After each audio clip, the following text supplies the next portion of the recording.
大家好，欢迎收看《形影不离》。中国人对瓷器再熟悉不过了，但当你看到德国瓷器，仍然会感到十分震撼，因为德国瓷器与中国瓷器完全不同。德国制造向来以沉稳务实、精益求精而闻名，仅有不到1亿人口的德国，居然拥有2300多个世界一流品牌。德国瓷器虽然只有不到300年的历史，却能后来居上独领风骚，这到底是因为什么呢？一般德国的瓷器有个100多年的历史就已经算是古董了。在德国，许多家用瓷器都以白色为主，比较简洁，而彩色瓷器多用于房间装饰和馈赠礼品。德国人对于起源于古老东方的瓷器始终怀有一种不可言喻的神秘感。据说在18世纪初，一个名叫波格的炼金术士在意大利港口城市威尼斯和热那亚偷学会了来自中国的瓷器制造技术。后来萨克森选帝侯兼波兰国王奥古斯都强行命令波格去提炼黄金，结果黄金没炼出来，波格却阴差阳错地制造出了德国第一批瓷器。从18世纪中期开始，德国的瓷器制造逐渐形成了2大中心，一个是慕尼黑的宁芬堡，另一个则是德累斯顿的麦森。宁芬堡皇家瓷器工坊坐落于慕尼黑宁芬堡宫，这里不仅是恢宏伟美的巴伐利亚夏宫，同时也是宁芬堡皇族至尊风范的诞生地。几百年来，宁芬堡秉承皇室传统，凭借高超细腻的制瓷技术及纯手工工艺，赢得皇家瓷器的美誉，以生产高档的皇家级别的生活用瓷器而闻名。而麦森则是凭借制造工艺品瓷器起家，麦森瓷器是欧洲最早的瓷器，作为制造商丰富传统的一部分，每件带有麦森名字的瓷器作品都是对欧洲艺术和历史文化的精美诠释。宁芬堡皇家瓷器工坊自18世纪创建以来，一直是高水平瓷器制作的艺术殿堂。在制作过程中，搭配宁芬堡特有的5万多种色彩，严格遵循皇家官窑传统制作工艺的流程，保证每一件作品都符合博物馆收藏级别的标准。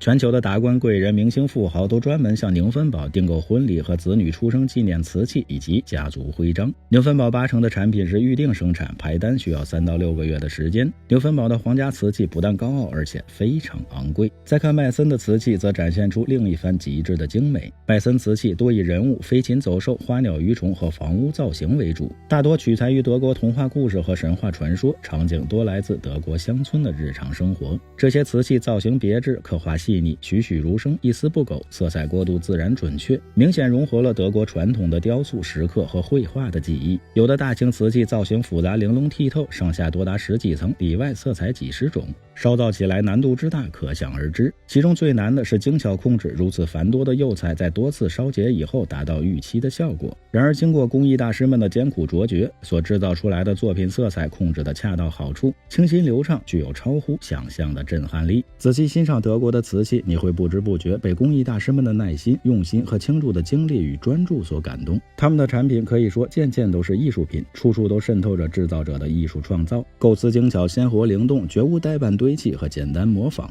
据说德国第一批设计制造瓷器的工匠都是给教堂绘制壁画的画家，他们基本都是基督徒，把自己的工作看作是上帝赋予的天职，因而个个殚精竭虑，全力以赴，拿出敬奉上帝的宗教般热情，投入到瓷器绘画和制作当中。信仰的力量既纯粹又强大，他们在曾经制作壁画的过程中所积累的艺术造诣，在瓷器制作方面更是发挥的淋漓尽致。这一优良传统一代代流传下来，使得德国瓷器工匠的设计制作水平炉火纯青，天衣无缝，完美无瑕，如日中天。进入现代化工业时代以来，德国瓷器制造一方面以现代技术改良釉彩的工艺配方，实现标准化生产，确保产品质量的稳定；另一方面持续坚持手工绘制设计图案，以保证产品艺术创造的个性十足。德国人一向认为一分价钱一分货，他们一旦认定某种产品就会坚持购买。正是德国这种独特的消费文化，造就了今天德国瓷器的灿烂辉煌。来次旅行长一点姿势，有什么问题请留言，欢迎转发点个赞。最后别忘了下期内容更精彩，我们形影